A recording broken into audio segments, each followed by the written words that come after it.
Okay, so while having the SL3 from Leica still on loan, I wanted to do something special in this video, and for that I reached out to a local camera shop, a new one, a super cool one called 50.8, super cool branding. And I basically asked them if they could hook me up with another very cool camera, the X2D from Hasselblad. So what we are going to do basically is in the first segment of this video, we're going to look a bit at user experience and design. And in the second part of the video, we'll look a bit at image quality. So when looking at these cameras, what do they have in common? Beautiful examples of industrial design, made in Europe, both share a tilt screen, a top display, USB Type-C. Also the same battery mechanism, where the battery doesn't just fall out. But upon further inspection, we do see a couple of differences that might not seem like super important, but when using it, it could have a larger impact than initially anticipated. And that's what we're gonna dive into now. Let's look at the hand grip. The one from the Hasselblad is probably one of the best hand grips ever, basically. Maybe it's better, not sure.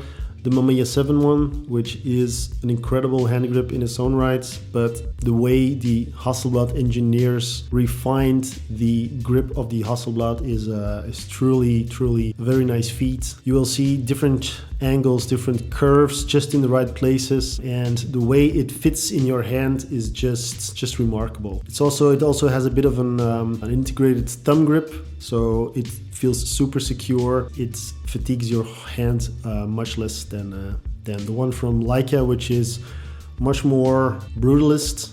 It's a bit less refined and is a bit less pleasant to hold. And also an added benefit of the Hasselblad one, the battery that it can accommodate is also larger, resulting in a higher capacity battery.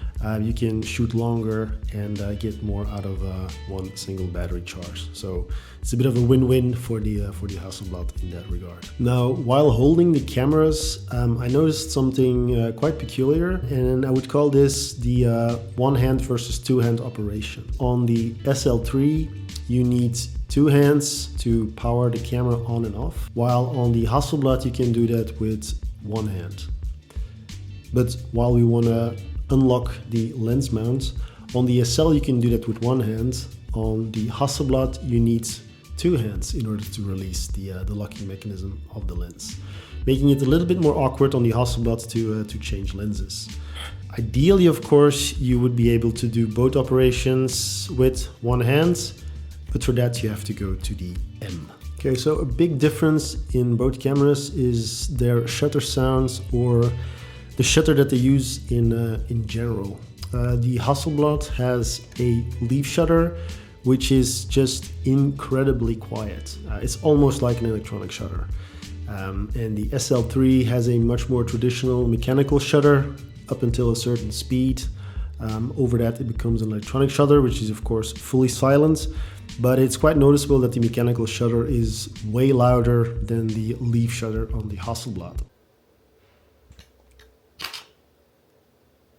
So if you like to be as discreet as possible, the Hasselblad's leaf shutter is definitely something to consider. Another difference I noticed when holding the camera is how do you move your focus point, or how do you navigate across the viewfinder. On the Leica we have a joystick, and on the Hasselblad it's the touchpad approach, where you can move the focus point with your finger. I only had the Hasselblad for a very short period of time. There's a bit of a learning curve when using the touchpad. I personally didn't really enjoy it. I much prefer the joystick.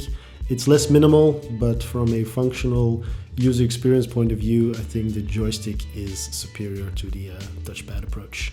Now, when it comes to the EVF and how they handle that, both of them are more than 5 million dots, OLEDs, beautiful displays, but one noticeable difference is the fact that the Leica has a 120 frames per second refresh rate, and to my eye it's just a little bit more high quality, a little bit smoother, and just a more pleasant experience to look through. When it comes to the diaper, so the fact that you can change the diaper if you're wearing glasses, for example, a bit of a different approach as well.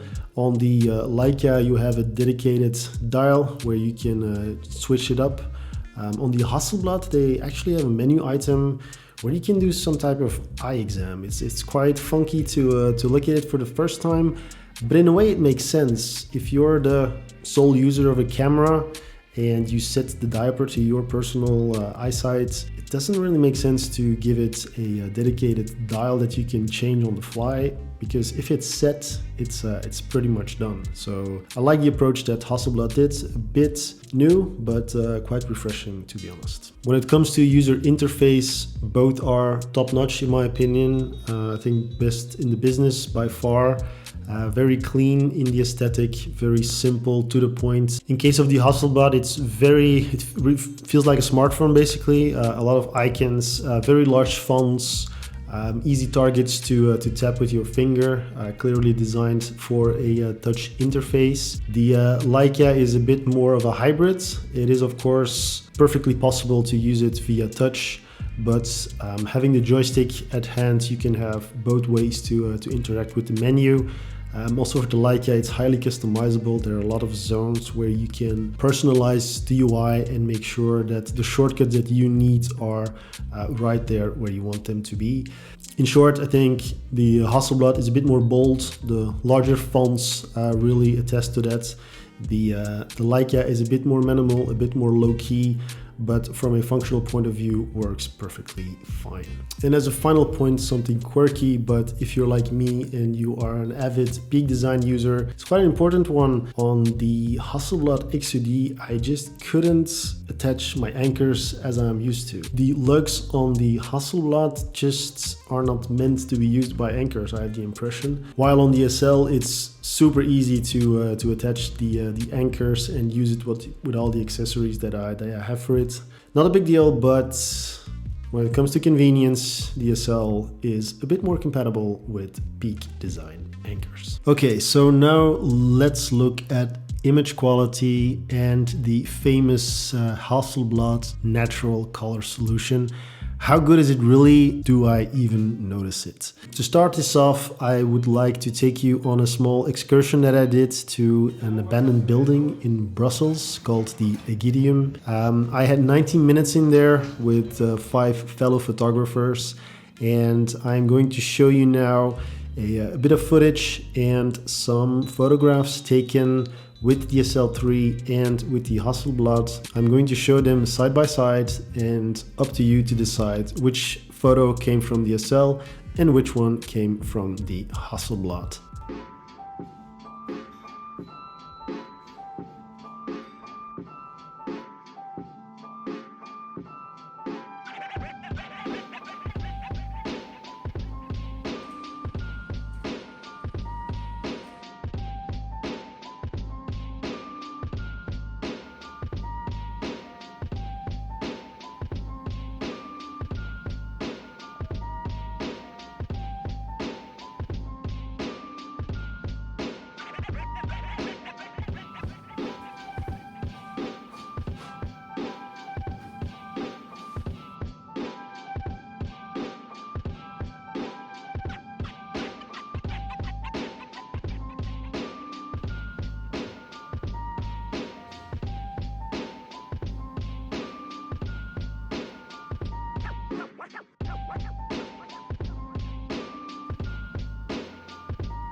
Now, based on this very small sample size, a couple of first thoughts that I have when it comes to color. If I look at the raw files from the Hasselblad and I look at the raw files from the Leica, the Hasselblads are not always, but often, especially if there's a lot of color in it, a much nicer starting point than what you get from the Leica. I would even go as far as to say as that the Hasselblad files are almost done when you get them. In the right light situation, in the right conditions, the richness and the depth of the colors is truly something astonishing. But of course, with the DNG files with the Leica, they are super flexible and you can get very close. Bottom line is just that the Hasselblad does a very good job of nailing white balance, nailing the way it renders colors in different lighting situations compared to the Leica.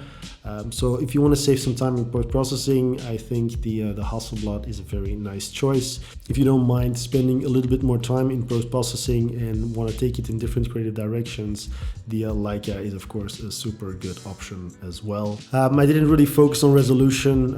100 megapixels or 60 megapixels is more than enough for practically everyone, certainly for me. When it comes to resolution, both are just top-notch solutions. If you don't have a lot of hard drive, go for the 60 megapixel one, and the fact that you have multiple resolution sensor in the Leica. But for the big files, the Hasselblad is king. You just need a lot of storage to accommodate for that. Okay, now to conclude this video, I think both systems are just absolutely stunning. I think you can't go wrong basically with either one of them. It all comes down to these little quirky things, these little pieces of UX and UI that you take into consideration. Also how it fits in your overall workflow.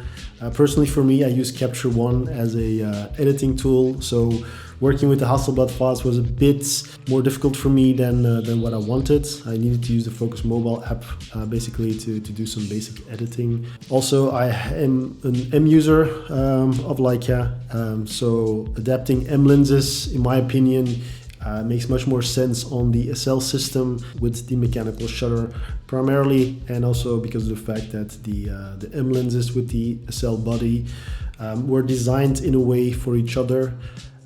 While for the Hasselblad you can of course adapt, but it's just a little bit less optimal in my opinion.